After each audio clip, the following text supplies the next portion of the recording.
Hello everyone! Magandang araw sa inyong lahat. Ako na naman po ang inyong nag-iisang Mama Mia. And welcome back dito sa ating YouTube channel kung saan ay meron tayong itinatampok ng iba't ibang kwento ng buhay araw-araw. And sa araw na ito, meron na naman tayong panibagong kwentong pagsasaluhan na sigurado ako na medyo inyong kaiinisan at kaaawaan at the same time. Pero bago ang lahat, nais ko munang bumati sa lahat ng mga nakinig, nanood at hindi nag-skip ng mga ads nung mga nakaraan nating video. And meron akong mga in-screenshot, lalong-lalo na yung mga hindi ko pa nababasa. Hello kay Kaprobinsyanong Pinoy sa Japan. Hello po sa iyo dyan. Ayun, welder po raw siya dyan. Hello po sa mga nanonood sa atin dyan sa may Leyte. Hello po sa inyong lahat. And syempre kay Phil Grace Jaime, maraming salamat. Baby Jane Atayde, thank you so much. And maraming salamat din kay Angel Laura, yung pangalan niya sa Singapore. Thank you so much na ginawa mo akong parte ng iyong araw-araw sa tuwing nagtatrabaho ka. Hindi ka nagsasawang makinig sa akin. Maraming salamat po. And syempre sa lahat po ng mga panibago nating subscribers, hello po sa inyo. Marian or Marine La Agustin, hello po. Maraming salamat. Josie Brian Miller, thank you so much. Hello sa Abu Dhabi kay Baby 926. Wala kasing pangalan kaya yung user na lang. Yung username na lang ang binabasa ko. Maria Elena Abe, hello po sa iyo. Maraming salamat. And thank you so much to Mary Grace Lardizabal. Ang sosyal naman ang pangalan. And sa lahat po ng mga nakikinig sa atin, maraming salamat po. Renzo Claso, thank you so much. Sa mga tag-USA, Florida, maraming salamat. North Cotabato, Makilala, hello po, thank you so much sa iyo. Kirab, maraming salamat.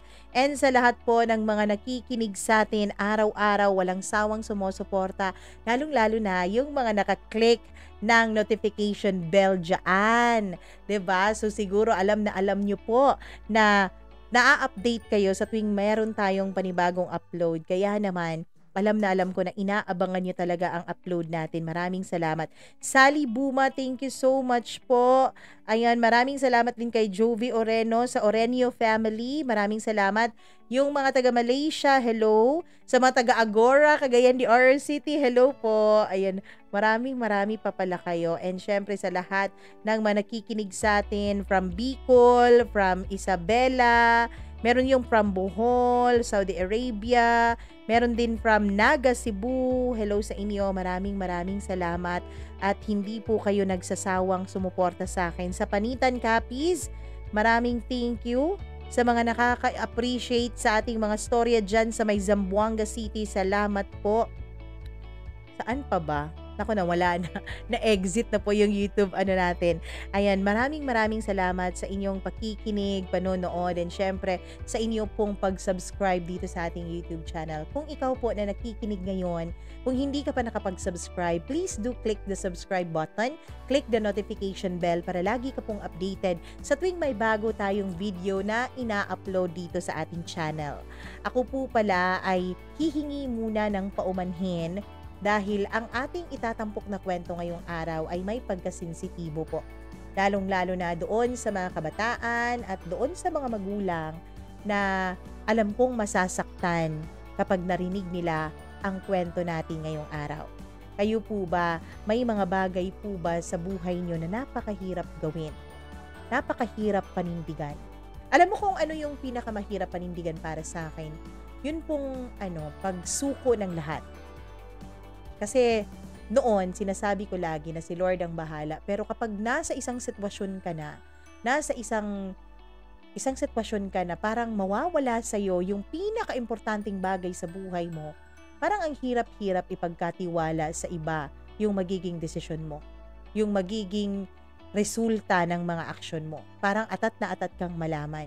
Kaya napakahirap po na mag-maintain ng patience habang nag-aantay kung kailan sasagutin ang dasal mo. Yun ang para sa akin. Pero kakaiba naman itong ating letter sender. Sabi niya, napakahirap raw po pala ang magpakatino sa buhay. Ating simulan ang kwento ni Kathy dito lamang sa paborito ninyong programa araw-araw, ang Dear Mama Mia.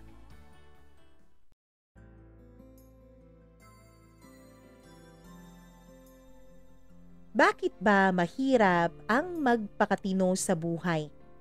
Bakit ba mahirap ang magpakabuting tao? Sa tuwing sinusubukan kong magbago, ay laging may parang demonyong humihila sa akin, pabalik sa impyerno. Dear Mama Mia, ako po si Kathy, isang babaeng hindi po proud sa mga pinagdaanan ko sa buhay. Marami po akong desisyong mali sa buhay ko. Marami po akong ginawa na kung sana ay maibabalik ko lamang ang panahon, sigurado ako na hindi ko ito gagawin pa. Mama Mia, rebelde po kasi akong anak sa nanay ko. Bata pa lamang kasi ako ay iniwanan namin ng kapatid ko at ng nanay ko si tatay. Dahil ang sabi ni nanay ay walang kwenta raw itong asawa at walang kwenta raw itong ama. Hindi ko maintindihan noon kung ano ba ang ibig sabihin niya sa mga pinagsasasabi niya tungkol sa tatay ko. Hindi ko alam kung anong kasalanan ng tatay ko para iwan namin siyang mag-isa sa buhay at sa bahay. Mama Mia, nasa 7 years old pa lamang ako noon. Ang ate ko naman ay 10 years old na nung mga panahon na yon. Meron akong konting alaala sa tatay ko. Mahal niya ako. Lagi akong may laruan sa kanya na pasalubong niya tuwing ilang araw siyang hindi nakakauwi sa aming bahay. Nasasanay na ako sa ganon, Mama Mia, dahil ang alam ko po ay ang tatay ko ay nagtatrabaho sa malayo para masustentuhan kaming buong pamilya. Mama Mia, lagi din niya akong sinasamahang maglaro sa mga laruang dala niya. In short, hindi ko maintindihan noon kung bakit gano'n na lang ang galit ng nanay ko sa tatay ko, gayong mabait namang ama si tatay sa akin. Sure, may mga naririnig akong mga away nila lalo na tuwing gabi, ngunit habang lumalaki ako ay hindi ko na matatandaan kung ano ba ang mga away nilang yon. Hindi ko alam kung ano ang dahilan kung bakit sila nagkakaganon. Basta nagulat na lang ako isang hapon. Pagkatapos akong sunduin ni nanay galing sa school ay hindi kami dumiretso sa aming bahay. Bagkus ay nagpunta kami sa paborito kong fast food chain at umorder si nanay ng mga burgers, fries at ice cream. Pero hindi namin yun kinain doon. Nag-take out kami at ang sabi ni nanay ay pupuntahan lang daw namin si ate para sabay-sabay na kaming kumain. Pero Mama Mia, nagulat ako dahil nasa pier na kami noon. At nung puntahan namin ang mga upuan ay nakita ko si ate. Nagulat pa nga ako dahil pagkarating namin ay agad ding binitbit ni nanay ang mga gamit na nasa tabi ni ate. Pinasa niya kay ate yung supot na naglalaman ng mga pinamili naming pagkain. Pagkatapos noon ay pinapaakyat na kami ni nanay ng barko. Hindi ko maintindihan noon ang mga nangyayari. Nagtatanong ako noon, Mama Mia, kung bakit kami sasakay sa barko at kung nasaan si tatay. Bakit kaming tatlo lang? Hindi ako sinasagot ni nanay nung una. Nakakonsentrate lang siya sa pagbubuhat ng mga gamit. Pero sadyang makulit akong bata kaya tanong ako ng tanong at meron pa ngang instance, Mama Mia, na tumigil ako sa paglalakad dahil hindi sinasagot ni nanay ang mga tanong ko. Tiningnan niya ako ng masama at ang sabi niya sumunod na lang daw ako dahil nagmamadali na raw kami. Pero ang sabi ko, hindi ako aakyat ng tuluyan sa barko kapag hindi ko alam kung nasaan ang tatay. Doon ay pinaliwanag ni nanay sa akin na magbabakasyon lang daw muna kami doon sa baryo nila. At susunod na lang daw si tatay sa amin. Dahil sa sinabi niya at dahil nanay ko siya ay naniwala ako doon, Mama Mia. Hindi na ako nagtanong pa. Pero nakarating na lang kami ng Bohol, Mama Mia, ay hindi ko na muli pang nakausap ang tatay ko. Hindi na rin namin muli pang pinag-usapan ni nanay ang tatay. Ilang araw pang lumipas ay nagtatanong na ako ulit dahil ang sabi nga ni nanay ay susunod si tatay. Pero mag-iisang linggo na ay wala pa rin si tatay doon sa Bohol. Pero kapag nagtatanong naman ako, Mama Mia, ay laging pabalang ang mga sagot ni nanay sa akin. Huwag ko na raw hanapin ang isang taong walang kwenta. Ang isang taong walang kwentang ama at lalong-lalong walang kwentang asawa. Hindi ko talaga maintindihan ang mga pinagsasasabi noon ng nanay ko. Umiiyak na ako sa tuwing nagtatanong ako at naglulupasay pa ako para lang sabihin niya sa akin ang totoo o para lang ibalik niya ako doon sa tatay ko. Hanggang sa hindi ko na namamalayan, Mama Mia, na nagtatanim na pala ako unti-unti ng galit para sa nanay ko noon. Kung ako kasi ang papapapiliin noon, Mama Mia, ay mas gugustuhin kong sumama sa tatay ko kesa sa nanay ko. Pero wala akong nagawa. Nandoon na kami sa Bohol at hindi ko alam kung papaano ba ang daan pabalik sa amin. Hanggang sa nakalipat na nga kami ng school. Pero ako, Mama Mia, ay hindi na ako naging tulad ng dati. Hindi na ako masiyahing bata. Hindi na ako yung bata na mahilig sa klase. Mama Mia, nagbubulakbol na ako sa school bilang pagpapakita ko kay nanay na hindi ko nagustuhan ng mga desisyon niya. Bakit ba siya na lang lagi ang nasusunod? Bakit ba hindi ako ang kanyang tinatanong kung ano ang gusto kong mangyari sa buhay ko? Porque ba nanay ko siya na lang lagi ang magdedesisyon para sa akin? Mama Mia, ilang beses ko yung sinabi kay nanay pero parang nagbibingi-bingihan siya. Parang balewala lang naman sa kanya ang lahat. Araw-araw na kaming nag-aaway ni nanay noon, lalo na noong may kinakasama na siyang lalaki. Masyadong feeling tatay ko yung stepfather kong hilaw kung magdisiplina sa akin. Nung nag-teenager na ako, Mama Mia, ay lalong nawalan talaga ako ng amor sa nanay ko. Pati na rin sa kapatid ko at maging lalong-lalo sa stepfather ko. Wala naman talaga silang pakialam sa akin. Dahil si nanay ay busy na siya sa bago niyang pamilya. Nagkaanak kasi ng dalawa si nanay sa stepfather kong hilaw. Ang ate ko naman, Mama Mia, ay tila wala na rin pakialam dahil busy na rin siya sa mga ganap niya sa buhay, lalo na at college na siya nung time na yon. Lagi lang niyang sinasabi sa akin na ako raw ang magdedesisyon kung anong mangyayari sa akin sa hinaharap. Na sana raw wag kong sirain ang kinabukasan ko dahil lang sa galit ako sa nanay namin. Marami raw akong hindi alam sa mga pinagdadaanan ni nanay, kaya wag ko raw itong husgahan. Wag ko raw isipin na tama lahat ng aking mga nakikita at aking nararamdaman. Marami pa raw bagay na nakakubli mula sa akin. Mama Mia, tinanong ko ang ate ko kung ano ang alam niya.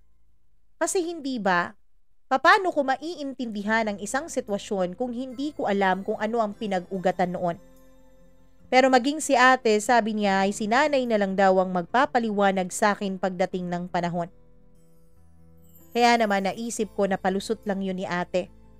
Naisip ko na siguro kaya lang niya yun sinasabi ay para hindi na ako maging pasaway pa sa nanay ko. Pero hindi ko yun binigyan ng pansin. Patuloy pa rin ako sa aking pagre-rebelde kay nanay. Kung sa ganitong paraan ko siya masasaktan at sa ganitong paraan ko mapaparamdam sa kanya ang sakit na pinaparamdam niya sa akin, ay ayos na rin. Para man lang kahit papaano ay makaganti ako sa ginawa niya sa amin ng tatay. Hindi na ako pumapasok noon sa eskwela, Mama Mia. Ang katunayan niyan ay 2 beses po akong nag-repeat ng second year high school kasi nga ayoko talagang pumasok. Humihingi ako ng baon, oo, at umaalis ako ng bahay namin araw-araw pero hindi ako pumupuntang eskwela. Naka-uniforme pa ako kapag aalis na ako ng bahay. Pero may dala naman akong ibang damit sa bag ko at nagbibihis na lang ako sa CR sa labas o di kaya ay nagbi-beach kami ng mga barkada ko. Mama Mia, 14 years old pa lamang ako noon pero magaling na akong tumungga ng alak. Hindi ko alam kung papaano ko ba yun nagagawa sa sarili ko. Basta ang alam ko lang noon ay sa mga barkada ko nakikita ang pagpapahalaga na hinahanap ko noon sa pamilya ko. Sa kanila ko nararamdaman ang pagmamahal.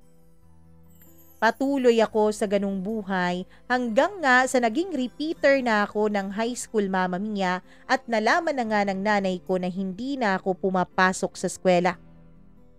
Galit na galit siya sa akin. Nagawa pa niya akong saktan noon ng pisikal. Sinampal niya ako, Mama Mia. Paulit-ulit. Sinasayang ko lang daw ang pera nila. Sumagot-sagot pa ako noon. Sabi ko, hindi ko naman talaga gusto ang mag-aral. Sila itong pala desisyon sa buhay ko mula pa noon. Hindi ko naman gusto na nandoon ako sa Bohol. Ang gusto ko ay nasa piling ako ng tatay ko, pero sila ang nagdesisyon para sa akin. Hindi nila ako binigyan ng pagkakataon na magsabi ng aking nararamdaman.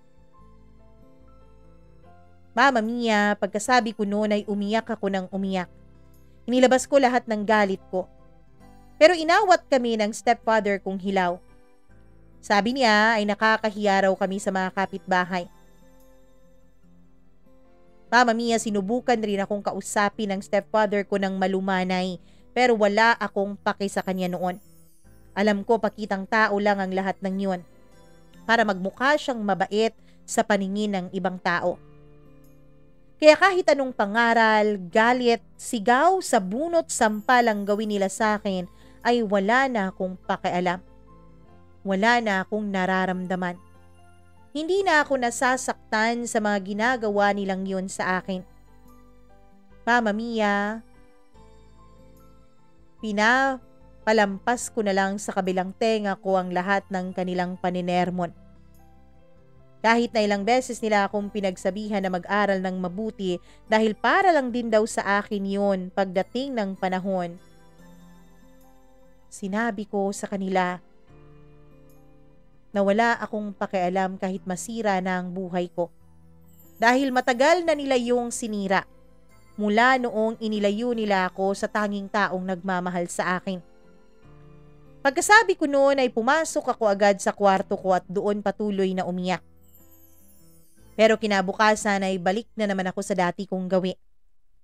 Hanggang sa nakilala ko na nga si Eman, Mama Mia. Isang araw yun ng Biyernes, nang muli ay hindi na naman ako pumasok sa eskwela. Actually, pagkatapos naming mag-away ng nanay ko ay pumasok ako ng halos 3 araw dahil hinahatid niya ako. Nakakahiya man noon, Mama Mia. Pero hinahatid ako ng nanay ko kahit high school na ako. May 2 beses pa na binantayan niya ako sa labas ng paaralan kung aalis ba ako. Kaya wala akong nagawa kundi 3 araw ako noon na pumapasok. At sa ika-4 na araw, siguro nga ay nabisi na namang muli ang nanay ko sa mga bago niyang anak, kaya nakaligtaan na naman niya ako. Kaya ayun, balik sa dating gawi. At yun nga, nung mag-Biyernes na noon, ay muli na naman akong hindi pumasok sa eskwela. Pumunta kami ng mga kaibigan ko sa isang beach para maligo at uminom. Ang isa naming barkadang lalaki ay may dala ring ibang mga kaibigan niya. At isa nga si Eman sa mga dinala niya doon sa aming inuman. Mama Mia, ay pinakilala kami ni Eman sa isa't isa. Dahil nung mga panahon na yon ay kami lang ang walang mga nobyo at nobya sa barkada. Kinakantsawan pa nila kami. Baka raw ito na ang magiging simula ng aming magandang love story. Mama Mia, doon nga ay nasimulan kong maramdaman ng kilig. Iba kasi talaga tumitig si Eman. Yung mga mata niya ay malalalim. Para bang tinatanaw hanggang kaluluwa at kabuto-butuhan mo. Hindi nagtagal ay nanligaw nga sa akin si Eman. Actually, hindi ko alam kung panliligaw bang matatawag yun, Mama Mia. Basta na lang niyang sinabi sa akin na gusto niya ako at hinalikan niya ako bigla. Ako naman ay tinulak siya palayo. At nung pagkatulak ko ay parang nadismaya siya, Mama Mia. Akala niya raw ay gusto ko rin daw siya dahil araw-araw naman kaming magkasama. At nararamdaman naman daw niya na gusto ko rin siya. Nung paalis na siya sa akin ay bigla ko siyang hinila sa kamay at saka ako na ang unang humalik sa kanya kahit hindi ko pa alam noon kung papaano yun gagawin. Ginaya ko na lang kung paano niya ako hinalikan nung una. Mama Mia, ginawa ko yun dahil sa takot na baka iwan ako ni Eman. Baka magalit siya sa akin. Siya na lang ang tanging tao na umiintindi sa akin, na nakikinig sa akin dahil sa totoo lang yung mga barkada ko, Mama Mia, ay masyado na pong preoccupied sa mga jowa nila. Masyado na silang focus sa kanilang kani-kanilang buhay at hindi na nila ako nabibigyan ng pansin. Kaya naman, Mama Mia, ang ginawa ko ay nakipagrelasyon ako kay Eman. Nung una ay ayos lang naman ang relasyon namin. Pahalik-halik, payakap-yakap, pahimas-himas, pahipo-hipo. Hanggang doon lang. Hanggang isang araw, Mama Mia, ay nagkayayaan na naman ang barkada namin na mag-overnight sa isang beach resort. Mama Mia, hindi ko alam na doon ko pala maisusuko ang aking pagkatao at buong pagkababae kay Eman. Gabi na noon, katatapos lang naming uminom. Hinila ako ni Eman sa isang madilim na bahagi ng beach resort na yon. Actually, Mama Mia, wala pa po yung mga cottages noon. Parang open bay lang po siya. Pero maraming mga puno sa paligid, kaya maraming pagtataguan kung balak niyong gumawa ng milagro. At yun nga ang ginawa sa akin ni Eman, Mama Mia. Dinala niya ako sa likod ng isang malaking puno. Nung una ay tumatawa pa ako. Pero nung halik-halikan na niya ang buo kong katawan ay tinutulak ko na siya palayo.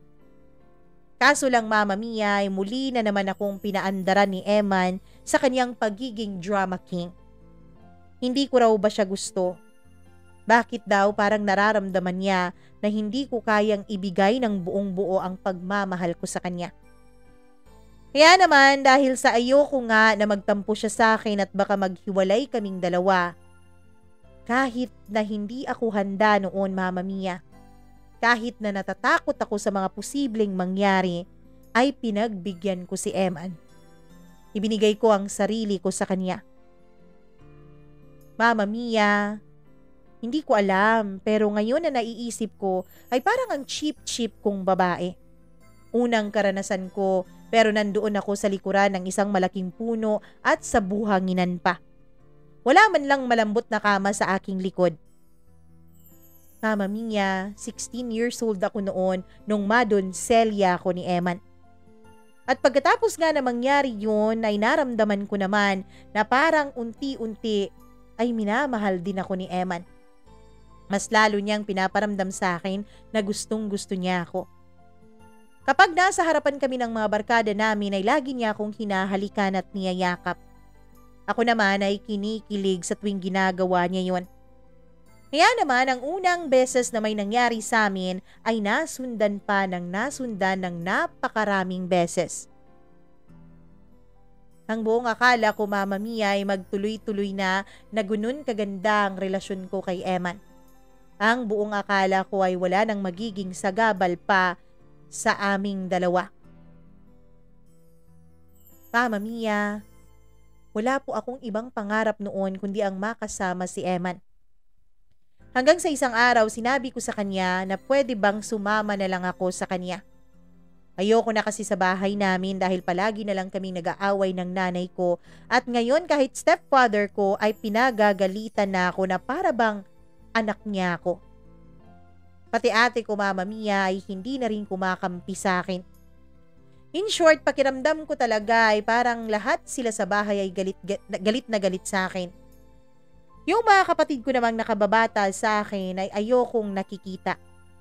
Dahil sa totoo lang, kahit wala naman silang kasalanan, nung mga panahon na yun ay sila po ang sinisisi ko kung bakit nasira ang aming pamilya.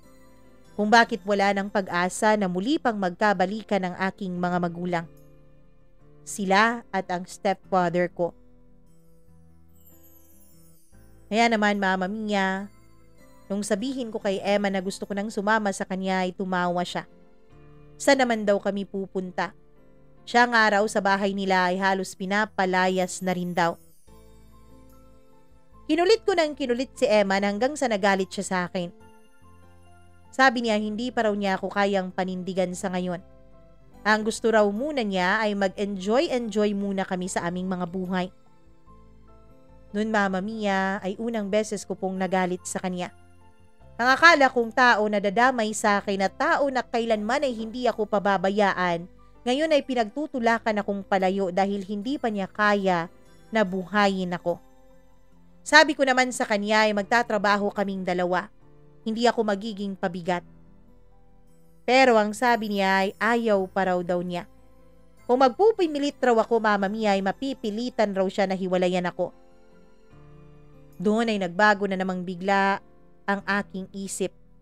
Natakot na naman ako na baka totohanin niya ang pakikipaghiwalay sa akin. Kaya naman, sa muling pagkakataon ay pumayag ako Mama Mia. Pumayag ako na baliwalain ni Eman. Pero simula nang mangyari ang pangungulit ko sa kanya ay para bang may nagbago sa kanya. Ayaw na niya na palagi akong dumidikit sa kanya. Ayaw na niyang niyayakap ako. Kahit pa nga ang pakikipagsiping sa akin Mama Mia ay parang ayaw na niyang gawin. Kung minsan ay nakikipagsiping siya sa akin pero nagmamadali siya. Para bang gusto na lang niyang ilabas ang init ng kaniyang katawan. Yun lang at hindi na ako nakakaramdam pa ng pagmamahal sa aming ginagawa. Hanggang sa isang araw ay may ibinalita sa akin ng aking isang kaibigan na kaibigan rin ni Eman. Huwag daw akong mabibigla. Pero ang sabi niya ay wala na raw si Eman sa Bohol at umalis na raw ito kasama ng kaniyang mga magulang at ang babaeng binuntis nito. Noong mga panahon kasi na yun, Mama Mia, ay malaking issue sa lugar namin kapag nakabuntis ka o nabuntis ka. Hindi ako naniniwala noon sa chismis dahil naniniwala po ako na ako lang ang nag-iisang babaeng minamahal ni Eman. Pero tunay ngang wala na sila sa lugar namin. Tunay ngang umalis na sila sa amin Mama Mia. At tunay ngang tuluyan na akong iniwanan ni Eman.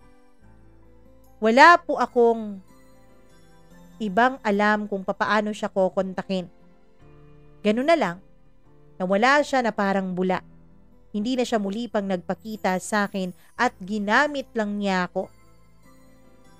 At dahil sa nangyari sa akin kay Eman Mama Mia, doon ay napag-isip-isip ko na wala nga sigurong taong tunay na magmamahal at tatanggap sa akin. Wala nga sigurong tao na aalalayan ako sa mga pagsubok na pinagdadaanan ko sa buhay. Kaya naman lalong napariwara ang buhay ko. Hanggang isang araw ay may bago na namang dala na kaibigan ang isa pa naming kaibigan. Itago natin siya sa pangalang Ariel. Si Ariel Mama Mia nung una pa lang ay nakitaan ko na siya ng pagiging bastos niya. Unang beses pa lang kasi kaming nagkakilala ay hinipuan na niya agad ako. Pero imbis na magalit ay parang na-excite pa ako sa ginagawa niyang yon. Hinihipuan niya ako sa tuwing walang nakakakita sa aming dalawa. Imbis na magalit ay parang nagugustuhan ko ang mga ginagawa niya sa akin. Kaya naman ang pasimpleng hipong-hipo na yon Mama Mia ay humantong sa pagtatalik naming dalawa. Nagtatalik kami ni Ariel na wala kaming relasyon. Hanggang sa isang araw ay sinabi niya na magaling raw ako. Yung mga katulad ko raw ang gusto niyang nagiging girlfriend dahil nasasatisfy raw siya pagdating sa kama. Kaya naman Mama Mia, tinanong ko siya kung girlfriend na ba niya ako. Ang sabi niya ay oo raw. Kaya naman tuwang-tuwa ako noon. May bago na namang lalaking nagmamay-ari sa akin. Para akong isang asong ligaw Mama Mia na atat magkaroon ng amo. Kaya naman masayang-masaya ako nung inangkin ako bilang girlfriend ni Ariel. Mama Mia, dumaan pa ang maraming buwan na kaming dalawa pa rin ni Ariel. Hanggang sa isang araw ay sinabi niya sa akin na papayag raw ba ako kung pupunta kaming Cebu. Sabi niya, nandoon raw kasi ang tito niya at may inaalok sa kanyang trabaho. Mama Mia, ang buong akala ko ay walang pangarap itong si Ariel. Pero ang sabi niya ay gusto na raw niyang magkatrabaho dahil hindi na raw siya binibigyan ng allowance ng kanyang mga magulang.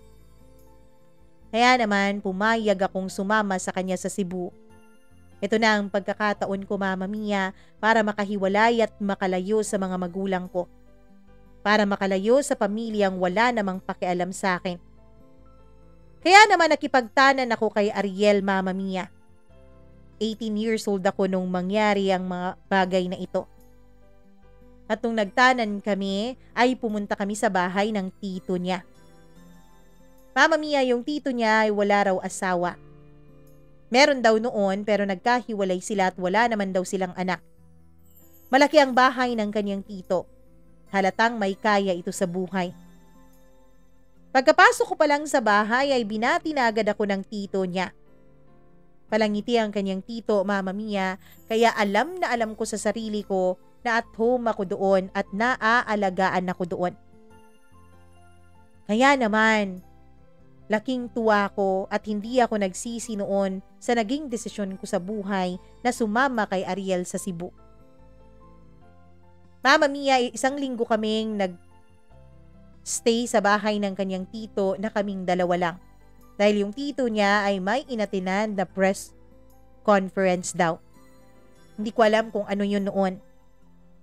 Hanggang sa isang araw, Mama Mia, sabi ni Ariel ay maghahanap na raw siya ng trabaho. Sabi raw ng tito niya ay oras na raw para mag-submit siya ng kanyang application. Kaya naman sabay kaming dalawa na nag-asikaso ng kanyang mga application at requirements. At nung matapos yun, ay doon nagbago ang buhay ko. Hindi na kasi kami araw-araw kung magkasama ni Ariel. Oo nga't nagsasama pa rin naman kami sa iisang bubong sa bahay ng tito niya. Pero gabi na lang kung magkikita kaming dalawa dahil sub-sub siya sa trabaho. Ang sabi niya, Mama Mia, ay nais raw niyang ayusin ang buhay niya.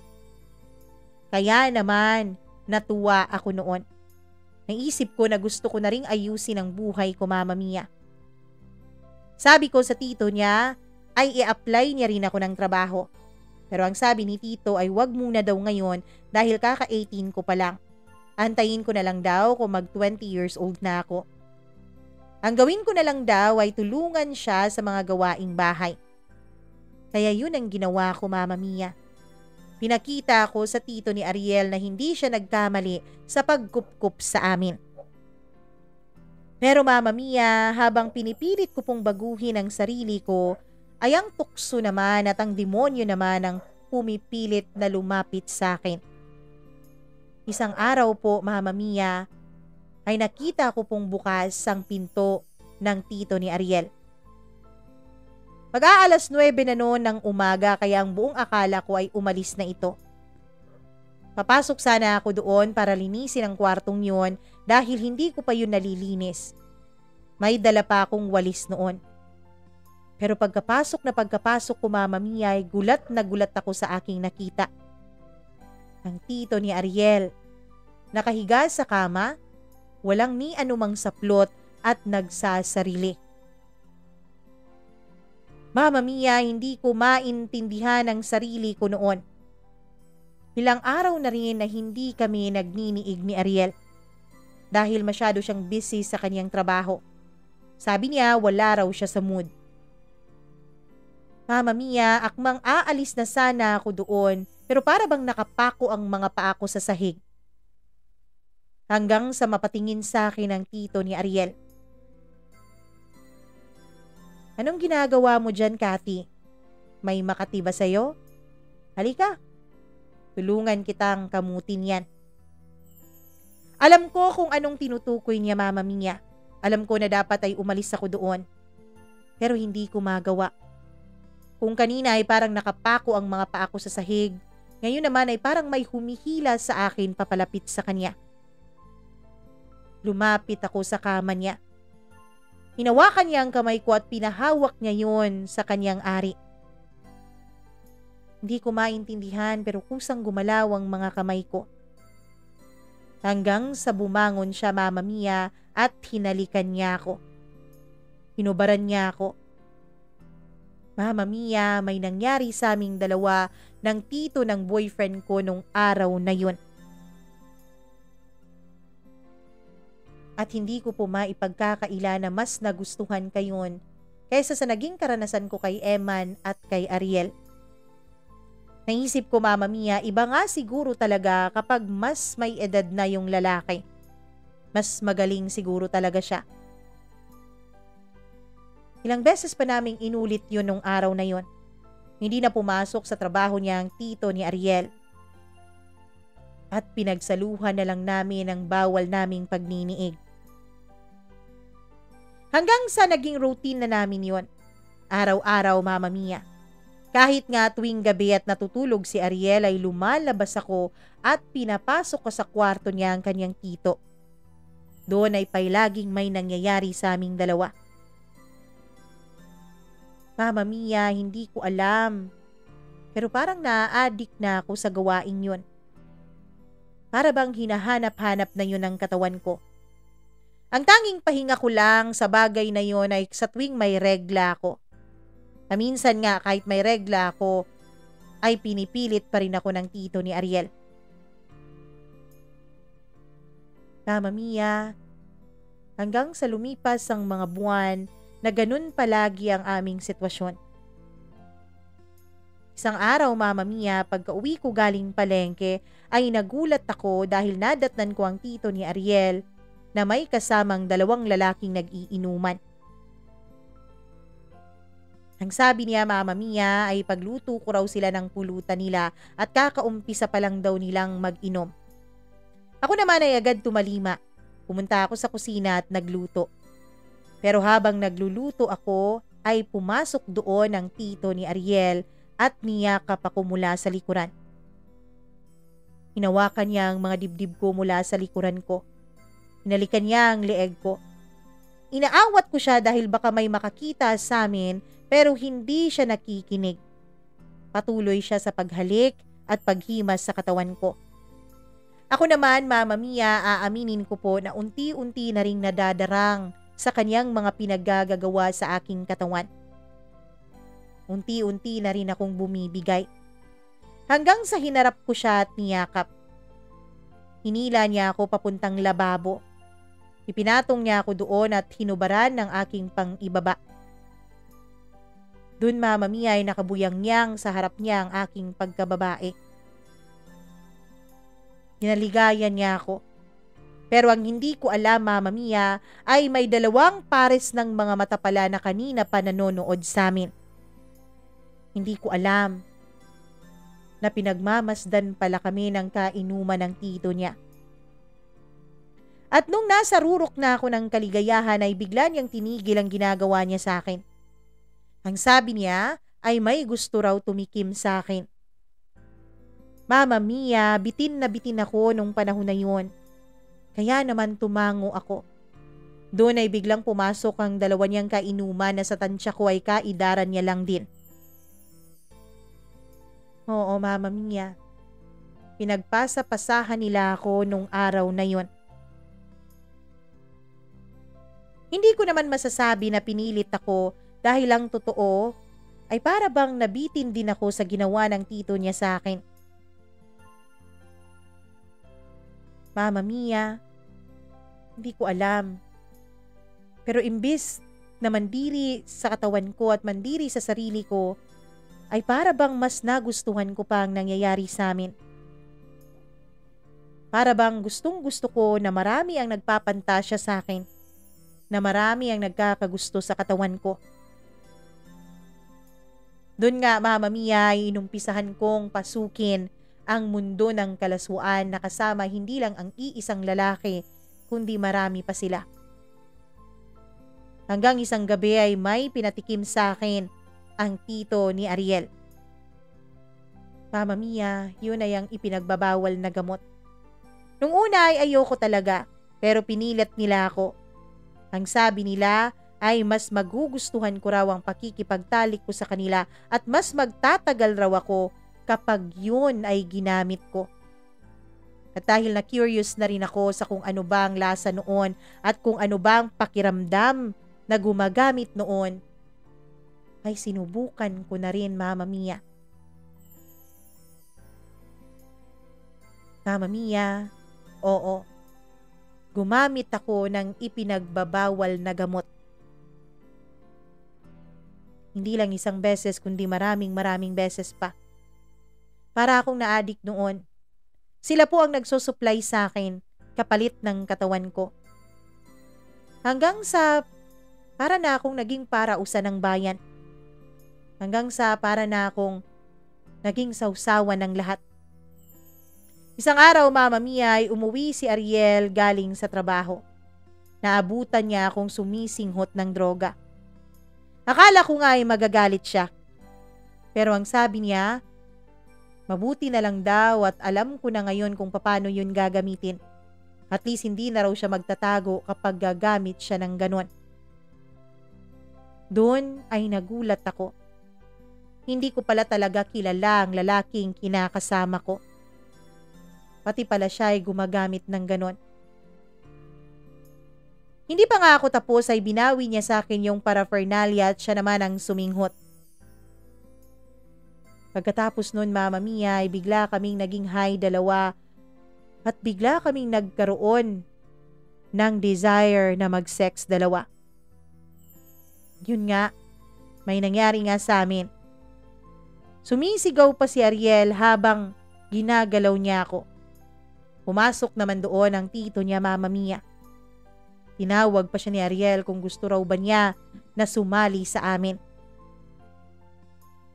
Nakakadiri ako, Mama Mia. Hindi po ako proud sa mga pinagdaanan kong ito. Masakit na masakit po ngayon na binabalikan ko ang lahat ng mga nangyari sa buhay ko. Alam kong wala akong ibang dapat sisisihin kundi ang sarili ko lamang. Alam kong hindi ko dapat isisi sa ibang tao ang mga naging desisyon ko sa buhay. Mama Mia, ang buong akala ko ay magiging ganun na lang ako palagi. Ang buong akala ko ay hindi na ako makakaalis sa ganoon kong sitwasyon. Hanggang sa isang araw, pumunta ako ng palengke. Alam mo yung mga tao na nagsasalita tungkol sa Biblia sa may palengke, Mama Mia. Noon ko pa man sila napapansin. Pero ng araw na yun ay may kakaiba. Dahil hindi po isang lalaki ang nagsasalita sa maliit na mikropono at maliit na speaker, kundi isa pong babae. Umiiyak po siya habang nagsasalita. Noong una, pakiramdam ko, Mama Mia, ay para bang nagiging OA lang siya masyado. Para bang masyado lang niyang ginagalingan ang pag-arte niya. Siguro para makakuha ng simpatsya mula sa iba. Siguro para makakuha ng donation mula sa mga taong naglalakad doon. Kaya hindi ko siya pinansin. Pero isang kataga po ang tumawag ng atensyon ko. Hindi ako naging babae para sa Diyos. Yun po ang sinabi niya. Napalingon ako sa kanya at natigilan ako sa aking paglalakad. Tinignan niya ako, Mama Mia. At doon ay sinalaysay niya ang kanyang mga nakaraan. Hindi verbatim at hindi rin detalyado. Pero para bang naramdaman ko na ako ang kinakausap niya. Kaya naman imbis na tumuloy at mamalengke ay hindi ko na yun nagawa pa. Nakinig na lang ako sa kanya nang hindi ko namamalayan na tumutulo na pala ang mga luha sa aking mga mata. Nung matapos siyang magsalita ay nilapitan niya ako. Sabi niya gusto ko raw bang magmerienda. Hindi ko alam pero parang may magnetismo siya, Mama Mia, at bigla akong sumama sa kanya. Pumasok kami sa isang kainan doon sa may palengke. At dahil medyo hapon na noon ay wala na pong masyadong kumakain. Umupo kami sa may sulok at umorder siya. Pagkatapos mabigay sa amin ang pagkain, ay pinakain niya ako pero hindi ako makakain ng maayos. Gutom na gutom ako dahil hindi pa ako nag-uumagahan nung araw na yon. Tapos tanghali na at maghahapon na. Pero Mama Mia, hindi ko po alam kung bakit hindi ako makakain. Hanggang sa tinanong ko siya kung totoo ba lahat ng mga sinabi niya kanina. Sabi niya ay totoo daw. Hindi lang daw yun ang buong katotohanan, kundi marami pa na hindi lang niya kayang isiwalat sa maraming tao, lalo na sa pampublikong lugar. Doon Mama Mia ay kwento niya sa akin ang kanyang naging kabataan. Isa pala siyang biktima ng karahasan, pangmomolestya at pang-aabuso ng kanyang sariling ama. Ang sabi niya noon ay parang wala na raw direksyon ang buhay niya. Pero nung pumasok raw siya sa simbahan Mama Mia, isang araw nang wala na siyang mapuntahan, nung tumakas siya sa bahay nila dahil ginagahasa na naman siya ng tatay niya, doon ay nahanap niya ang kapayapaan. Mula daw noon ay hindi na siya bumalik sa bahay nila. Nagpalaboy-laboy daw siya hanggang sa may nakakita sa kanya na isa ring babaeng sumasagip sa mga babaeng katulad niya. Mama Mia, hindi raw naging madali ang proseso para sa kanya. Maraming beses raw siyang nadapa at maraming beses daw siyang halos hindi na niya kakayanin pang mabuhay. Pero dahil sa tulong ng babaeng yon, ay naisipan niya Mama Mia na maging inspirasyon siya at maging leksyon sa iba ang kaniyang mga pinagdaanan sa buhay. Mama Mia, napakalungkot po ng kwento niya. Nung matapos siya ay tinitigan niya akong maigi. Sabi niya, alam daw niya na may pinagdadaanan ako. Alam daw niya na malungkot, mapait at madilim ang nakaraan ko. Sabi ko, hindi lang naman ang nakaraan, kundi maging ang aking kasalukuyan. Dahil hanggang ngayon ay nasa malungkot at madilim na bahagi pa rin ako ng buhay ko. Tinanong niya ako kung ano raw ba ang problema ko. Pero hindi ko magawang magsabi sa kanya. Nahihiya ako. Yung mga nangyari kasi sa kanya Mama Mia ay hindi naman niya kagustuhan. May mga tao lang talaga na pang-abuso. May mga tao lang talaga na sinasamantala ang kahinaan ng iba. Pero yung akin Mama Mia, nakakahiya po. Dahil yun po ay ginusto ko. Ginusto ko ang mga bagay na nangyari sa akin. Ako ang nagdesisyon kung papaano ko patatakbuhin ang buhay ko noon. Kaya walang ibang dapat sisisihin sa aking mga nakaraan, kundi ang sarili ko lamang. Mama Mia, hindi ko nasabi sa kanya ang tunay kong pinagdadaanan. Ang sabi niya ay ayos lang daw yon. Hindi naman daw kadali mag-open up lalo na sa mga taong hindi mo naman pakilala ng lubusan. Binigay niya sa akin ang cellphone number niya. Ang sabi niya, tawagan ko raw siya kapag nangangailangan ako ng tulong. Kahit ano daw, handa siyang tulungan ako. Kinuha ko ang cellphone number niya at sinave ko yon sa cellphone ko. Natapos ang snacks namin na yon at umuwi ako ng bahay na walang dalang pinamalengke. Tinanong ako ng tito ni Ariel kung nasaan raw ang mga pagkain na inutos niyang bilhin ko. Sabi ko ay hindi ako nakapunta ng palengke dahil sumama ang pakiramdam ko. Sabi niya Mama Mia, may alam daw siya kung papaano tanggalin ang aking nararamdaman. Doon ay hinalik-halikan niya ako. Sa unang pagkakataon Mama Mia ay parang wala akong gana sa mga nangyayari. Sa unang pagkakataon ay parang hindi ako na-excite sa sex. Sa unang pagkakataon pakiramdam ko ay para bang hindi yun ang kinakailangan ng aking sarili. Pero hinayaan ko pa rin siya. Hinayaan ko siyang galawin ako. Hinayaan ko siyang gawin ang mga bagay sa katawan ko. Pero nung mapansin niya na hindi ako nagre-react, ay sinampal niya ako. Para raw akong tuod. Nakakawalang gana raw ako. Kaya hindi na lang niya itinuloy ang balak niya at umalis na lang sa kama. Ako naman ay naiwan doon na nakahubot-hubad.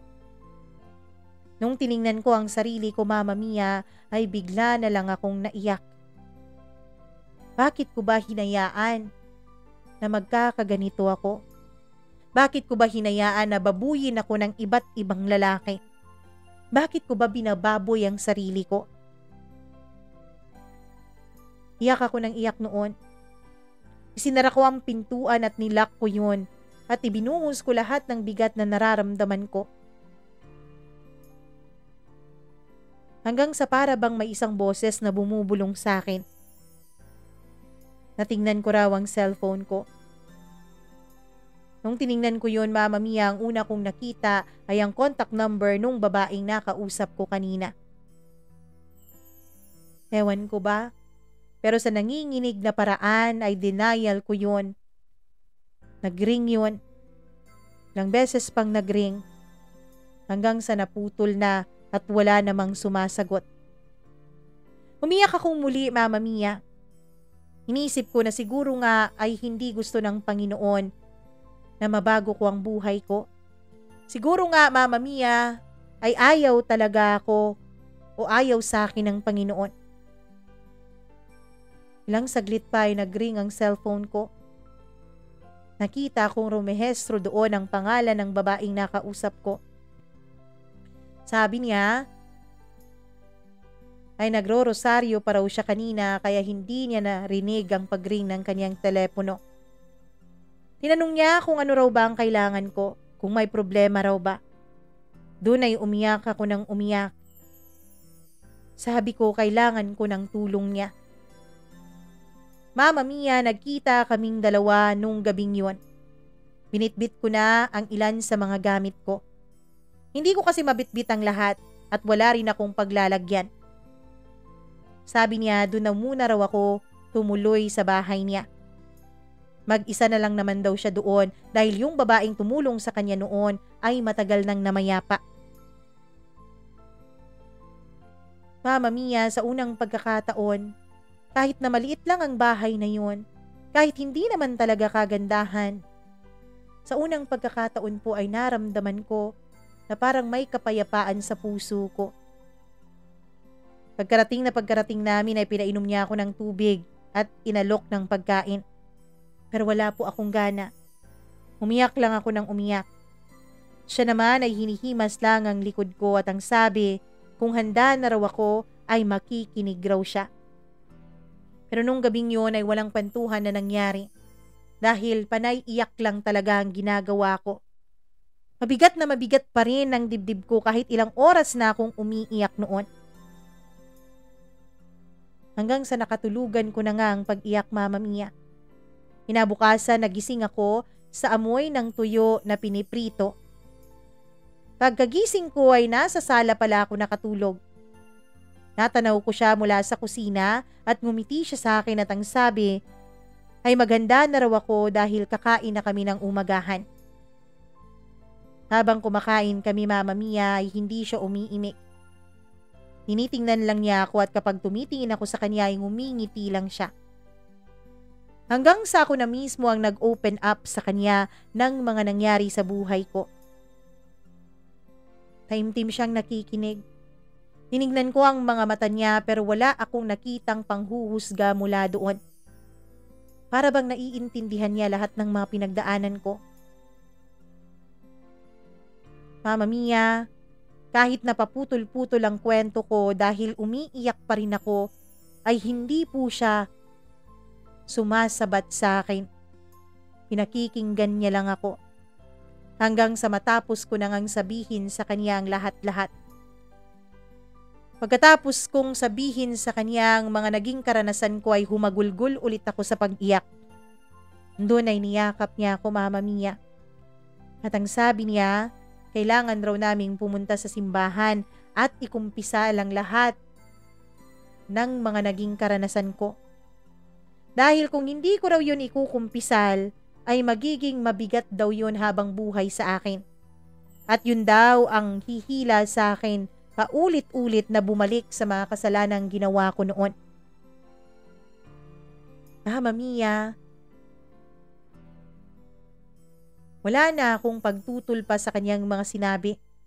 Hindi na rin ako nahihiyang sabihin pa sa pare kung ano man ang mga pinagdaanan ko.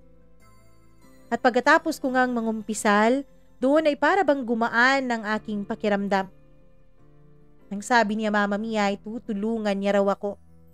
Ang sabi niya, meron pa raw pag-asa sa buhay ko dahil buhay pa ako.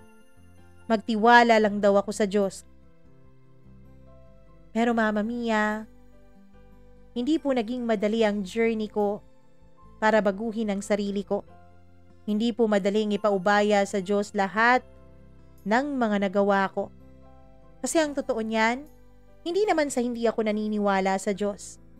Pero nahihiya po ako sa lahat ng mga pinagagagawa ko noon sa sarili ko. Hanggang sa linggo-linggo ay nagsisimba na kaming dalawa.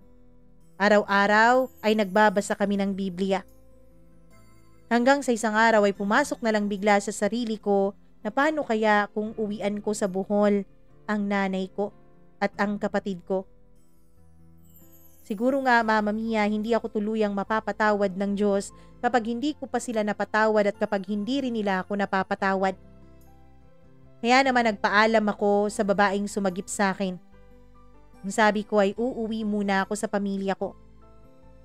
Pagkarating ko sa bahay, nung makita ako ng nanay ko ay tumulo ang mga luha sa kanyang mga mata. Sa unang pagkakataon Mama Mia, ay hindi niya ako pinagalitan. Bagkus ay sinalubong niya ako ng yakap at humingi siya ng kapatawaran sa mga naging pagkukulang niya sa akin. Ako naman ay umiyak ng umiyak at humingi rin ng kapatawaran niya. Sinabi ko ang lahat kung bakit ako humantong sa ganon. Pero hindi naman niya yun kasalanan. Kasalanan ko dahil mas pinili kong intindihin ang emosyon ko kesa sa mga totoong nangyayari sa paligid ko. Doon Mama Mia ay panaliwanag sa akin ni Mama ang lahat kung bakit namin iniwanan ang tatay ko noon. Ang sabi niya makailang beses na raw niyang nahuli ang tatay ko na may ibang babae. Hanggang sa noong araw nga bago kami umalis ay nahuli niya na may gay benefactor pala ang tatay ko. Hindi pala totoong trabaho ang dahilan kung bakit madalas na hindi umuuwi ng ilang araw sa amin ang tatay.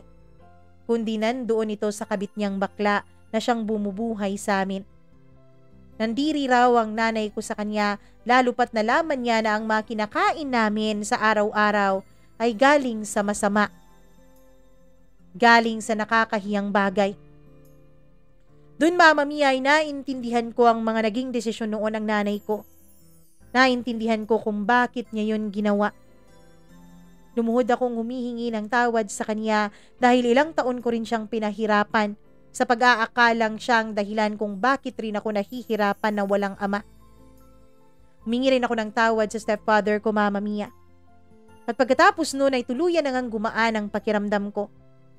Ilang linggo pa akong nagstay sa bahay at sinulit ang aking oras kasama ng mga kapatid ko at ng nanay at ng stepfather ko. Naging masaya akong tuluyan at naging payapa ang buhay ko Mama Mia. Maniwala kayo't sa hindi ko po hinanap ang bawal na gamot. Maniwala kayo't sa hindi, naging sapat po ang kapayapaan na nararamdaman ko sa puso ko. Hanggang sa matapos ang ilang buwan Mama Mia at naisip ko na bumalik ng Cebu. Binalikan ko yung babaeng tumulong sa akin noon. Tuwang-tuwa siya nung makita niya ako. Ang sabi niya ay nagkakalaman na raw ako at hindi na raw ako yung babaeng payat at halos mugto lagi ang mga mata. Nagpasalamat ako dahil sa tulong niya. Kaya naman Mama Mia mula noon ay dinedicate ko na po ang sarili ko para po maging instrumento sa ibang mga kabataan. Ngayon po ay isa po akong speaker sa isang grupo para manghikayat ng mga kabataan na huwag umalis sa tamang landas, para magsalita sa mga kabataan na napariwara. Minsan Mama Mia ay nasa mga bilibid po kami at nagsishare ng mga salita ng Diyos. Minsan naman ay nasa mga bahay kanlungan.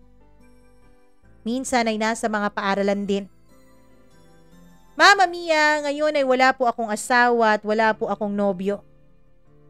Pero hindi ko po naramdaman ang kakulangan na nararamdaman ko dati. Ngayon ay payapa po ang aking kalooban. Masaya po ang loob ko at ang sarili ko sa piling ng ating Panginoon na pinagsisilbihan siya sa araw-araw. Maraming salamat po sa inyong pakikinig sa kwento ko. Nawa ay marami kayong natutunan mula sa naging mga karanasan ko sa buhay.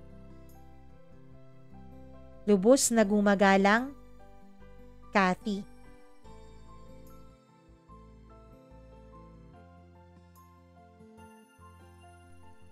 Napaka-misteryoso ng buhay at napaka-inspiring po ng kwentong ibinahagi ninyo sa amin, Kathy. Maraming salamat po sa pagtitiwala mo dito sa ating programa sa kwentong ito ng iyong buhay.